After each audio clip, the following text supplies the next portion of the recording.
आज सत्ता की शुरुआत लेकिन उस खबर से जिस पर दिल्ली से लेकर मॉस्को और वॉशिंगटन से लेकर इस्लामाबाद तक की नजर है। यह खबर है रूस के राष्ट्रपति व्लादिमीर पुतिन की भारत यात्रा की, जिसकी तारीख अब फिक्स हो चुकी है। व्लादिमीर पुतिन 2 दिन के दौरे पर 4 दिसंबर को दिल्ली आएंगे, जहां वो प्रधानमंत्री नरेंद्र मोदी से मुलाकात करेंगे। इस मुलाकात के बारे में ये कहा जा रहा है कि ये 2 दोस्तों की वर्ल्ड ऑर्डर बदल देने वाली मुलाकात होगी। इस मुलाकात से अमेरिकी राष्ट्रपति ट्रंप को कूटनीतिक करंट लगना तय है।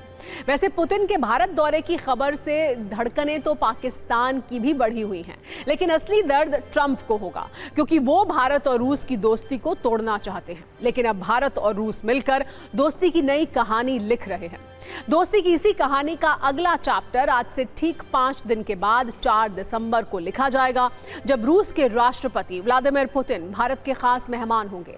वो पीएम मोदी के निमंत्रण पर ही 23वें रूस भारत समिट में मुख्य अतिथि होंगे। राष्ट्रपति द्रौपदी मुर्मू पुतिन के सम्मान में डिनर होस्ट करेंगी। भारत रूस की दोस्ती में इस कूटनीतिक और ऐतिहासिक परंपरा को दुनिया देखेगी, क्योंकि इस दोस्ती को पिछले कुछ महीनों से दुनिया की नजर है। अमेरिकी राष्ट्रपति ट्रंप ने तो इस दोस्ती को तोड़ने के लिए हर मुमकिन कोशिश की। रूस से कारोबार का बहाना बनाकर भारत पर अतिरिक्त टैरिफ लगाया।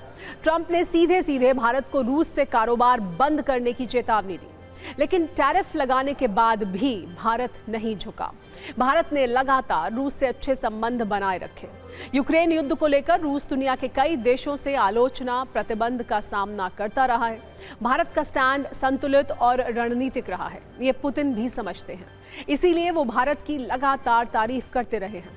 पुतिन ने कल यूरोप के नेताओं को झूठ फैलाने वाला बताया, लेकिन वो भारत से अपनी दोस्ती को सबसे खास और कि बिना मतभेद वाली बता रहे हैं।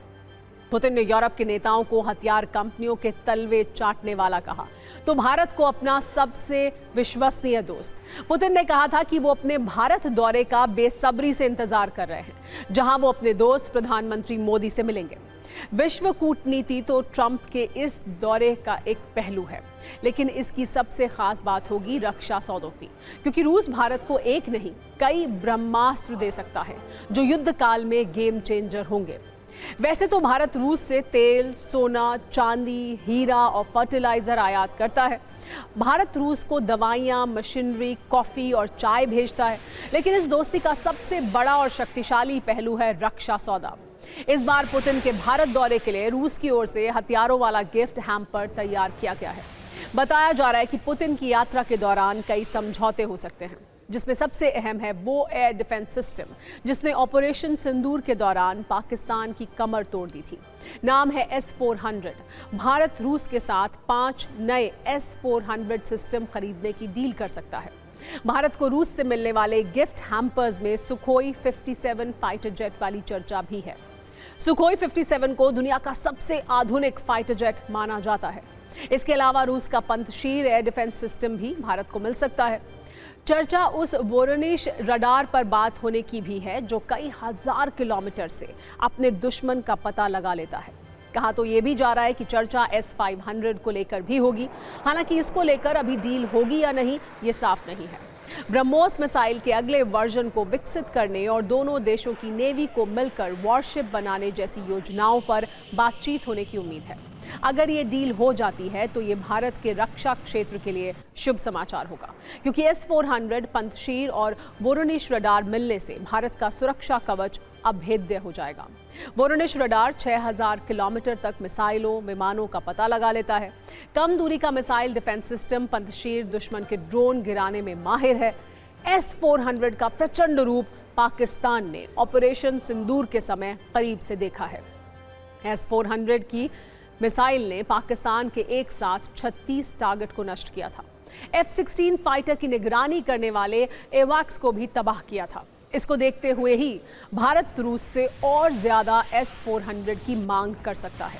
इसके अलावा S-400 एयर डिफेंस सिस्टम का स्टॉक भरने के लिए इसकी 300 नई मिसाइलें भी खरीद सकता है। मिसाइलों वाली ये डील 10,000 करोड़ रुपए से ज्यादा की होगी। पाकिस्तान ने जब से खबर सुनी है, वहां हड़कंप है। आपको पाकिस्तान की मीडिया का S-400 वाला खौफ देखना चाहिए।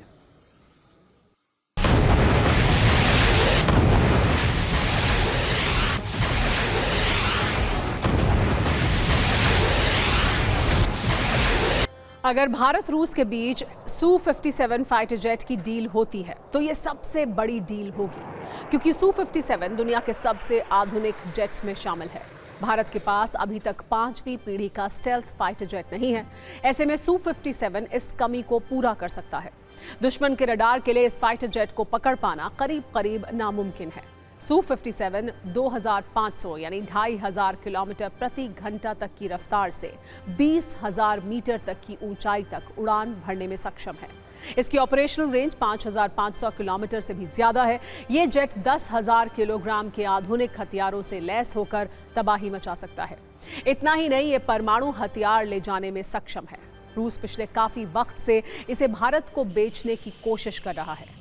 रूस की तरफ से भविष्य में Su-57 की तकनीक साझा कर इसे भारत में बनाने की बात भी कही गई थी। इसमें एक हथियार और है जिसका नाम है Su-30 MKI। इसके बारे में हमारे पास जानकारी है कि रूस के इस फाइटर जेट को भारत अपग्रेड करेगा। मोदी पुतिन मीटिंग से पहले ही सुपर 30 अपग्रेड प्लान तैयार हो चुका है। हमें पता चला है कि 63,000 करोड़ रुपए की लागत से कुल 84 विमान अपग्रेड होंगे। इस अपग्रेड पैकेट में बेहतरीन रडार सिस्टम लगाए जाएंगे, नया इलेक्ट्रॉनिक वॉरफेयर सिस्टम शामिल होगा, पूरी तरह से डिजिटल कॉकपिट लगाए जाएंगे, साथ ही लंबी दूरी के हथियार भी लगाए जाएंगे, जिसमें एस्ट्रा और ब्रह्मोस ER मिसाइल शामिल होंगी।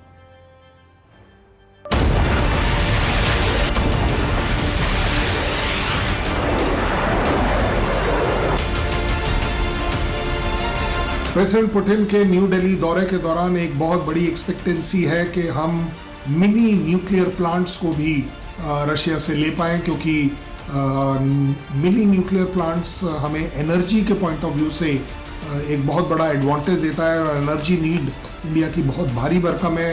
एक चीपर ऑप्शन, एक लॉन्गर और बेटर ऑप्शन अगर मिलता है तो इंडिया के लिए ये बहुत ही बड़ी अचीवमेंट होगी।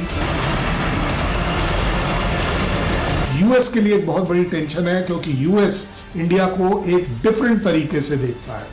वो उसे अपने पाले में देखना चाहता है और इस समय वो रशिया के पाले में हमें देखता है। सो वहाँ एक तरीके की टेंशन यूएस को है और मैं चाहूँगा कि उनको होनी भी चाहिए, क्योंकि जहाँ तक पाले की बात आती है तो हम किसी के पाले में नहीं है, बट हम यूएस के पाले में कभी नहीं जाएंगे। सत्ता में अब बात करते हैं उस शब्द की जिसकी चर्चा पिछले कुछ दिनों से पूरे देश में हो रही है। वो शब्द है SIR, यानी स्पेशल इंटेंसिव रिवीजन। आसान भाषा में समझें तो वोटों का शुद्धिकरण। एक सच ये भी है कि SIR का 100% राजनीतिकरण हो चुका है। ये कहानी भी आज आपको बताएंगे। पहले पश्चिम बंगाल के कोलकाता से आई इस तस्वीर को देखिए, जहां BLO के अधिकारी चुनाव आयोग के खिलाफ धरने पर बैठे हैं। वो SIR का विरोध कर रहे हैं, वो SIR प्रक्रिया को रोकने की मांग कर रहे हैं। 1000 की संख्या में BLO जिनको चुनाव आयोग ने SIR कराने की जिम्मेदारी दी है, वो चुनाव आयोग के दफ्तर के बाहर धरने पर बैठे हैं। SIR को तुरंत रोकने की मांग कर रहे हैं। आरोप है कि SIR की सही ट्रेनिंग नहीं दी गई है, काम का दबाव है। ऐसे माहौल में यह खबर और भी बड़ी हो जाती है जब देश के अलग अलग राज्यों से BLO की खुदकुशी करने की खबरें आती हैं। आप देखिए कोलकाता में पिछले कई दिनों से हो क्या रहा है।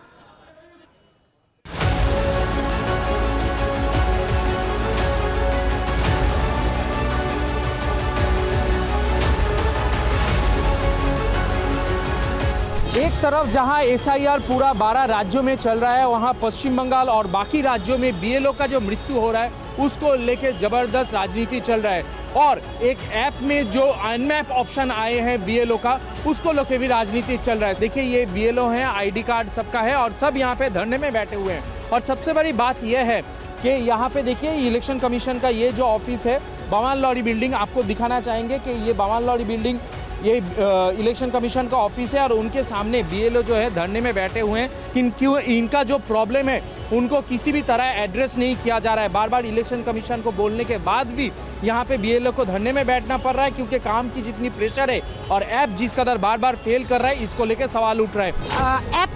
ऐप का जो डिजिटाइजेशन जो मेथड है, वो मेथड का हमें तो कोई ट्रेनिंग नहीं दिया गया है और ट्रेनिंग नहीं दिया गया है, इसलिए तो हमें तो बहुत ही तकलीफ हो रहा है। जब हम ऐप को लेकर काम कर रहे हैं तब हमें बहुत डिफ़िकल्टीज फेस करना पड़ रहा है। ECI की तरफ से हमारे जो ऊर्ध्वतन कर्तृपक्ष है ERO मैडम, उनके तरफ से जो ERO होते हैं उनकी तरफ से शो कॉज, सस्पेंड, ऐसा बहुत सारा प्रॉब्लम हम फेस कर रहे हैं। रात 2 बजे बोल रहे हैं कि मैसेज पे अभी ऐप्स ठीक है काम करो, तो ये कैसा है? ये ऐसा का कोई सिस्टम भी ठीक नहीं है। पहले सिस्टम ठीक करिए, फिर हमको काम में कराइए, हम काम करेंगे। अगली तस्वीर से आइए आपको ये बताते हैं कि ऐसा क्यों कहा जा रहा है कि SIR का 100% राजनीतिकीकरण हो चुका है। एक तरफ कोलकाता में BLO धरने पर है, वहीं दिल्ली में TMC के नेताओं ने आज कई सवाल पूछे। 10 सदस्यों के प्रतिनिधि मंडल ने आज दिल्ली में मुख्य चुनाव आयुक्त ज्ञानेश कुमार और उनकी टीम से मुलाकात की। TMC सांसद डेरेक ओब्रायन ने मुलाकात के बाद कहा कि SIR प्रक्रिया के कारण लगभग 40 मृतकों की सूची सौंपी गई। उन्होंने कहा कि चुनाव आयोग के हाथ खून से रंगे हैं। TMC ने चुनाव आयोग से 5 सवाल पूछे। पहला ये कि अगर SIR घुसपैठियों के लिए है तो बाकी राज्यों में भी क्यों SIR हो रहा है? पुरानी सूची गलत है तो सरकार गलत। EC जवाब नहीं दे रहा है। BLO पर दबाव है, 40 मौत का आंकड़ा दिया गया। EC सच नहीं मान रहा है, ये आरोप लगाया गया। बांग्ला सहायकों को SIR प्रक्रिया में शामिल क्यों नहीं किया गया, ये सवाल पूछा गया। इससे SIR प्रक्रिया तेज हो सकती थी। TMC ने यह सवाल पूछा कि क्या वोटर कार्ड होते हुए वोट ना देने जैसी स्थिति लाने की कोशिश है।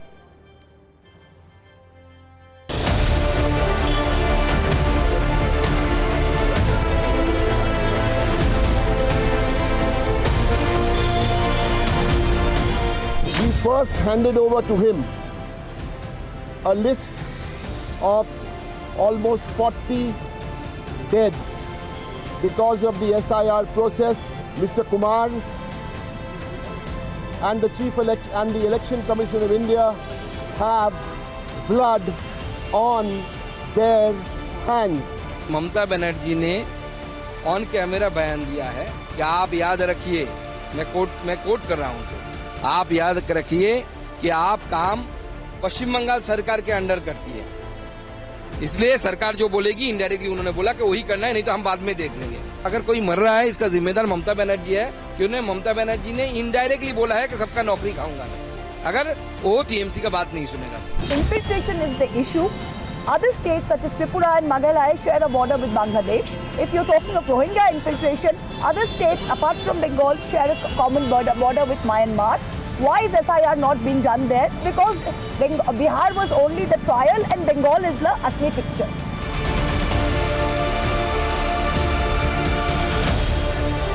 इलेक्शन कमीशन का काम क्या है देश को पता चला। हाँ, एक पोस्ट होता है जिसका पावर है, ये सिर्फ देश की जो सेंट्रल कंट्रोल करे वो सरकार का काम करे। वेस्ट बंगाल सरकार जो ममता दीदी की है, अब वो चंद दिनों की मेहमान है। SIR का विरोध करने वाले बेसिकली इलीगल घुसपैठियों के और इलीगल वोटों के समर्थक हैं। आपको बता दें कि देश के 12 राज्यों में चुनाव आयोग SIR की प्रक्रिया कर रहा है जो 4 दिसंबर तक चलनी है। बिहार में इस मुद्दे पर जमकर राजनीति हुई थी। विरोधी दलों ने इसके जरिए मुस्लिम समुदाय को टारगेट करने का आरोप लगाया था। अब देश की सबसे बड़ी मुस्लिम आबादी वाले राज्य उत्तर प्रदेश में भी विशेष गहन पुनरीक्षण की प्रक्रिया चल रही है। तो हालात को समझने के लिए TV9 भारतवर्ष के संवाददाता गौरव अग्रवाल ग्राउंड जीरो पर पहुंचे। यूपी के मुरादाबाद में मुस्लिम समुदाय के लोगों के बीच गए, उनसे इस बारे में बात की, उनकी राय जानने की कोशिश की। उन्होंने कैसे रो रो कर अपने दर्द को हमारे सामने रखा, इसका सिर्फ 146 सेकंड का हिस्सा आज आप देखिए। ये पूरी ग्राउंड रिपोर्ट कल दोपहर 3:20 पर आप TV9 भारतवर्ष पर देख सकते हैं।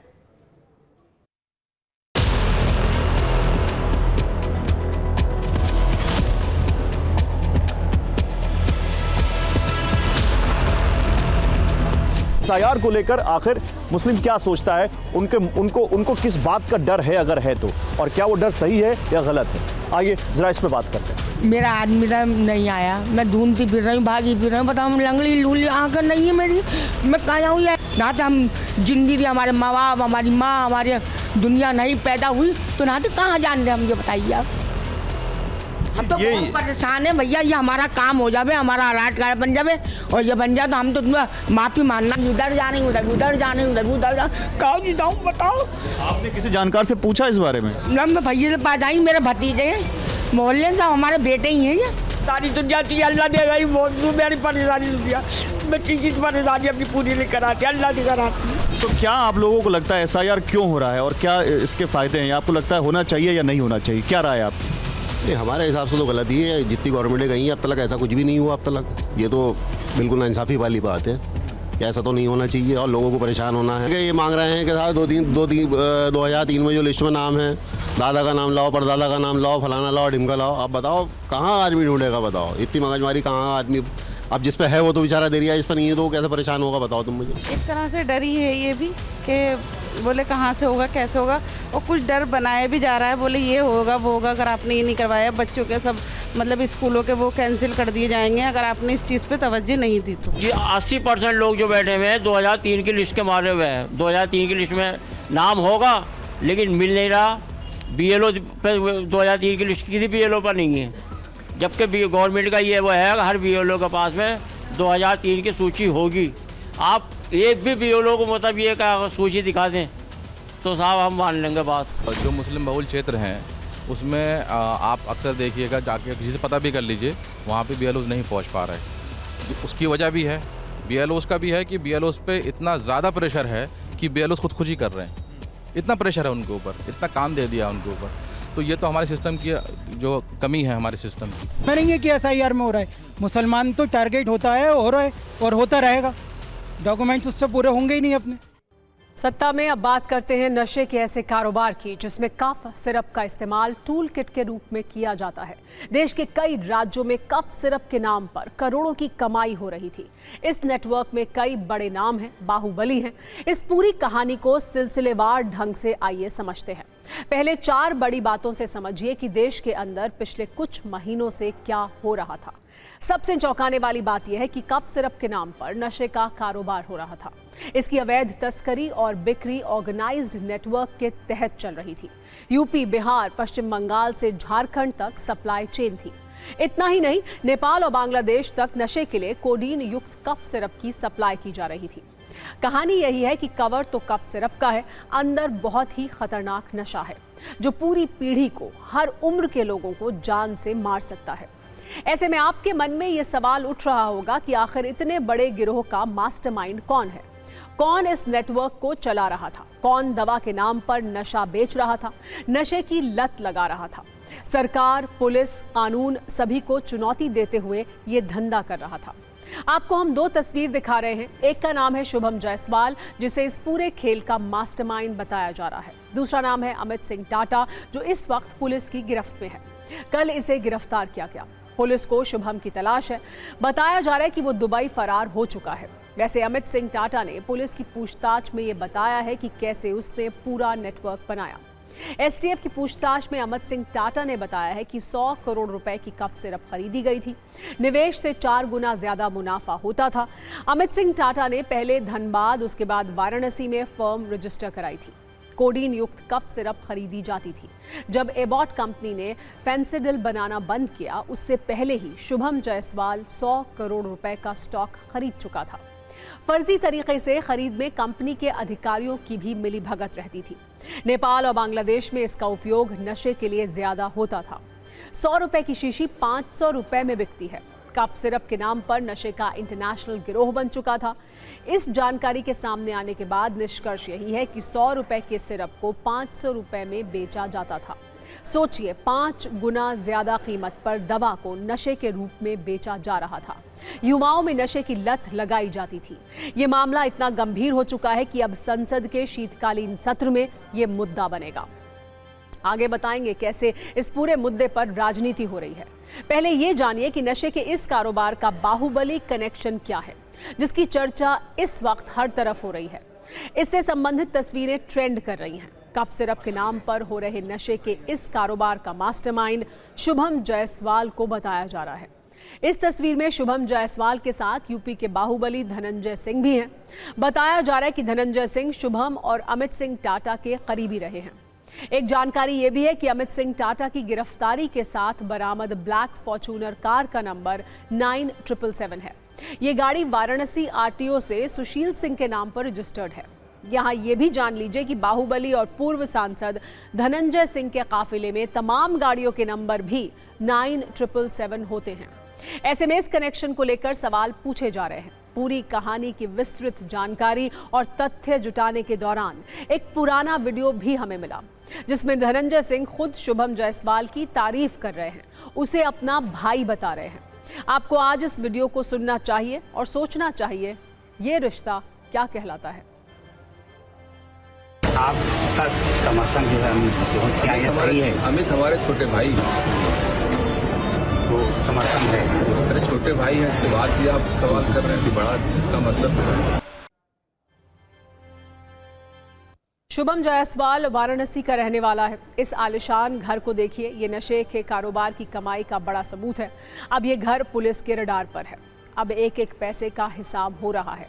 शुभम जायसवाल की फर्म भी वाराणसी में रजिस्टर्ड थी। वाराणसी में 100 से ज्यादा दुकानों की जांच की गई है। 100 दुकानें बंद पाई गई हैं। बताया जा रहा है कि काफी समय से इन दुकानों में कोई क्रय विक्रय नहीं हो रहा है। सभी दुकानों से क्रय विक्रय का ब्यौरा मांगा गया है। बंद पड़ी दुकानों को नोटिस भेजा गया है। वाराणसी में ड्रग डिपार्टमेंट में असिस्टेंट कमिश्नर ने कहा है कि नशे के लिए कफ सिरप का इस्तेमाल होता था। ये शुभम जायसवाल सर कौन है? इसकी चर्चा जो हो रही है, ये क्या है? ये मतलब सुपर स्टॉकिस्ट है, क्योंकि आप लोग डिपार्टमेंट से हैं, आप बेहतर बता। देखिए, सुपर स्टॉकिस्ट ऐसा कोई शब्द नहीं होता है। हाँ। हमारे एक्ट में। ये भी एक व्यापारी हैं। अब इनका नाम चल रहा है तो वो जांच का विषय है। इसमें सारी जो है एजेंसियां सरकार की लगी हुई हैं। नियम विरुद्ध नहीं तो फिर क्यों इसको लेकर इतना हल्ला मचा हुआ है सर? थोड़ा सा समझा दें। जो एक अवयव कोडीन होता है वो नशा जैसा महसूस कराता है। इसी पे जो है इसका दुरुपयोग होने की प्रबल संभावना रहती है। इसलिए बनारस के जो एक शुभम जायसवाल हैं, उनकी फर्म है सैली ट्रेडर्स रांची में, झारखंड में। उनके द्वारा यहाँ पे लगभग 14 से 15 फर्में हैं जिनको फेंसिडिल जो है कोडीन युक्त कफ सिरप है, उसकी बिक्री जौनपुर में की गई है। उसकी जांच यहाँ पे की जा रही है। इसके दुरुपयोग के कारण जो है इसकी ब्लैक कारोबारी किया गया है। और एक्चुअल में सैली ट्रेडर्स रांची से यहाँ पे जौनपुर में सप्लाई होता था, जो कि मतलब सिर्फ अवैध तरीके से किया गया है। किसी प्रकार से भंडारण इत्यादि नहीं पाया गया है। अभी जब गाजियाबाद की सप्लाई के थ्रू शुभम जायसवाल का नाम पता चला तो शुभम जायसवाल का फर्म की जांच हुई। उसकी बिलिंग के आधार पर हम लोग को पुष्टि हो पाया कि ये कुछ फर्में हैं जो लिस्टेड फर्में हैं, इनकी इन्वॉल्वमेंट उसमें इलीगल सेलिंग में है। कोडीन सिरप अब राजनीतिक मुद्दा भी बन चुका है। विपक्ष के नेता सवाल पूछ रहे हैं कि ये आरोप लगा रहे हैं कि नशीले कफ सिरप के खेल में बीजेपी के लोग शामिल हैं। ये भी कहा जा रहा है कि सरकार अपराधियों को क्यों मचा रही है।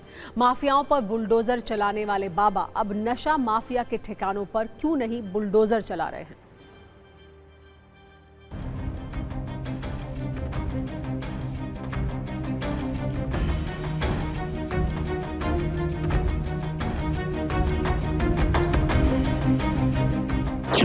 बड़े पैमाने पे जो खांसी की दवा का नशे के लिए दूसरी रेस में जा रही थी, उसमें सब बीजेपी के लोग थे शामिल।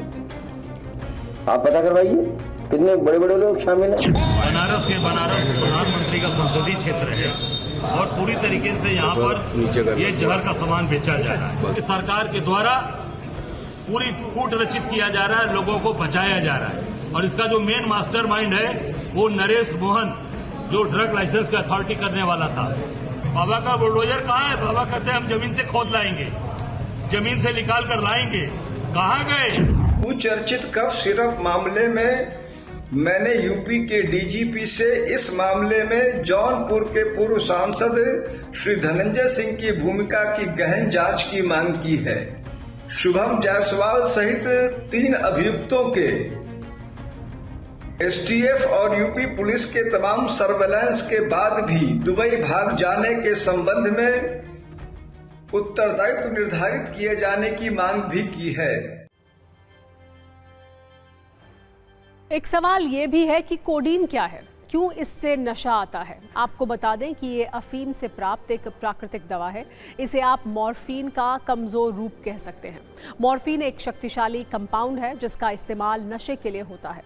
कोडीन मॉर्फिन से लगभग 10 गुना कम शक्तिशाली है, लेकिन ज़्यादा मात्रा में लेने पर गहरा नशा होता है, इसीलिए इसका प्रयोग किया जाता है। कोडीन का प्रयोग पेन किलर के रूप में भी किया जाता है, या फिर इसे आप सूखी खांसी की दवा भी कह सकते हैं। भारत में कोडीन एक शेड्यूल H1 दवा है। बिना डॉक्टर के प्रिस्क्रिप्शन के बेचना या खरीदना गैर कानूनी है। बिना डॉक्टर की सलाह या प्रिस्क्रिप्शन के इसे लेना अपराध है। बहुत से लोग इसे नशे के लिए इस्तेमाल करते हैं। इसी का कारोबार शुभम जायसवाल करता था। कोडीन की ज्यादा मात्रा से शरीर को बड़े नुकसान हो सकते हैं। आपको बता दें कि कोडीन सांसें प्रभावित करती है। ओवरडोज के कारण फेफड़ों में इन्फेक्शन हो सकता है। अचानक सांस रुकने से मौत तक हो सकती है। लंबे समय तक इस्तेमाल से क्रॉनिक किडनी डिजीज का खतरा रहता है। किडनी फेल हो सकती है। ज्यादातर कोडीन सिरप में CPM यानी क्लोरोफेराइन मेलिनेट भी होता है। लंबे समय तक ओवरडोज से hepatitis, liver cirrhosis, liver failure तक हो सकता है। बात करते हैं सत्ता के राजनीतिक बास्केट की। राजनीतिक बास्केट में आज कर्नाटक और महाराष्ट्र की खबरों का दबदबा काफी ज्यादा है। दोनों ही राज्यों में अंदरूनी फाइट रुकने का नाम नहीं ले रही है। कल हमने न्यूज मित्रों को यह बताया था कि महाराष्ट्र में लंका जलाने वाली सियासत हो रही है और कर्नाटक में CM पद पर कब्जे को लेकर ढाई चाल चली जा रही है। कल हमने जहां तक आपको बताया था, आज उससे आगे शुरू करते हैं और पहले बात करेंगे कर्नाटक की, जहां CM पद हासिल करने के लिए लगी आग पर पानी डालने की कोशिश हो रही है ताकि आग बुझ जाए। सूत्रों का दावा है कि 2.5 वर्ष पहले यह फॉर्मूला तय हुआ था कि सिद्धरमैया और DK शिवकुमार 2.5 वर्ष CM रहेंगे। अब सिद्धरमैया के 2.5 वर्ष पूरे हो गए हैं। ऐसे में उन्हें हटना था, लेकिन दावा यह किया जा रहा है कि वो तैयार नहीं है। ऐसी स्थिति में हाईकमान नया फॉर्मूला लागू कर सकता है। सूत्रों के मुताबिक इसके तहत सिद्धरमैया के पोते धवन राकेश को विधायक बनाकर मंत्री बनाया जाए। कुछ वक्त पहले ही वो 25 वर्ष के हुए हैं। सिद्धरमैया से बात करके 3 वर्ष बाद या 4 वर्ष बाद DK शिवकुमार को CM की कुर्सी सौंप दी जाए। इसके बाद सिद्धरमैया कांग्रेस सरकार बनाने में जोर लगाएं और DK शिवकुमार अगले 5 वर्ष के लिए CM बने रहें। गौरतलब है कि सिद्धरमैया के बड़े बेटे की मृत्यु हो चुकी है। खुद सिद्धरमैया 80 वर्ष से ज्यादा के हो चुके हैं और पोते से उनको खास लगाव है। सिद्धरमैया के दूसरे बेटे की राजनीति में कोई दिलचस्पी नहीं है। ऐसी स्थिति में सोनिया गांधी के विदेश से लौटने के बाद ही फैसला होगा। कांग्रेस अध्यक्ष मल्लिकार्जुन खड़गे, राहुल गांधी, सोनिया गांधी, संगठन महासचिव KC वेणुगोपाल, प्रभारी रणदीप सुरजेवाला के साथ सिद्धरमैया और DK शिवकुमार की बैठक होगी। इसमें नेतृत्व परिवर्तन पर फैसला लिया जाएगा। दिल्ली में फैसला होना है, लेकिन सोशल मीडिया पर नैरेटिव वाली जंग जारी है। DK शिवकुमार ने सोशल मीडिया पर पोस्ट किया कि word power is world power, यानी हमारे शब्द दुनिया की सबसे बड़ी शक्ति है। मुख्यमंत्री सिद्धरमैया ने इसका जवाब दिया। उन्होंने लिखा, शक्ति केवल शब्दों में नहीं बल्कि काम और जनता के लिए किए गए प्रयास में होती है। यानी दोनों नेता आर पार के मूड में हैं, लेकिन दिल्ली के फैसले का सम्मान करने की बात भी कह रहे हैं। सिद्धरमैया और DK शिवकुमार ने यह कहा है कि जब हाई कमान उन्हें दिल्ली बुलाएगा तो वो वहां जाएंगे।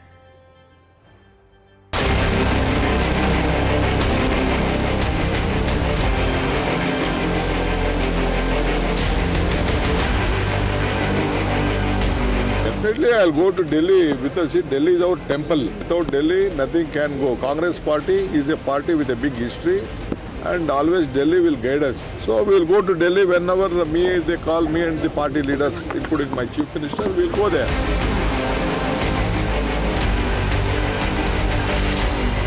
हमारा जो अंदरूनी मामला है वो सॉल्व कर लेंगे।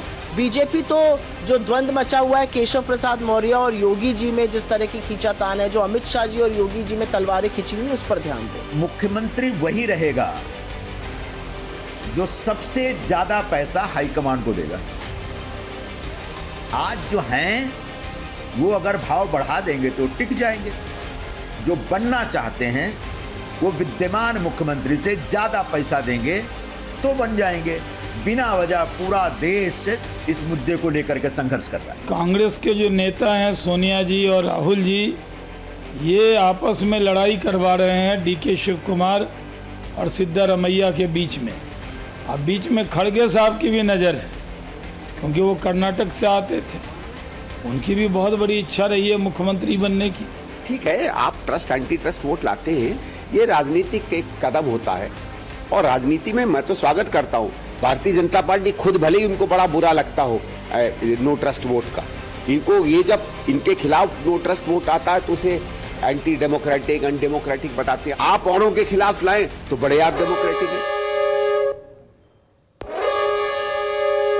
हूटा बच चुका है। सत्ता में आज के लिए इतना ही। कल शाम 7 बजे आपसे एक बार फिर मुलाकात होगी, लेकिन सत्ता के सभी न्यूज़ मित्रों से मेरी गुजारिश है कि वो सत्ता की न्यूज़ रील्स को ज़्यादा से ज़्यादा शेयर करें।